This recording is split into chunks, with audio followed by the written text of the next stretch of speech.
কয়জনকে ইচ্ছা, কয়জনকে তুমি তুমি হাতে ইশারা করবা, আমি আল্লাহ তাআলা তাদের জন্য জাহান্নামের ব্যবস্থা করব।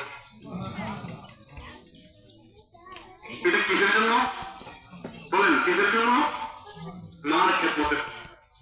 আল্লাহ নবী বলেন, শোনো, আমাদের যুবকরা বিয়ে শাদী করতে, আল্লাহ নবী বলেন, তোমরা তোমাদের শ্বশুর শাশুড়ির সামনে শ্বশুর শাশুড়ির জুড়ে আম্মা বাবা, শ্বশুরকে জুড়ে আব্বা বলবে না, তোমার মার সামনে। আমাদের দেশে এমনটা হইছে, দাদার বাবাই খাইতে হয়, জানে তোর দাদার এখন খাইতে হয় না, আর শ্বশুর তো আব্বা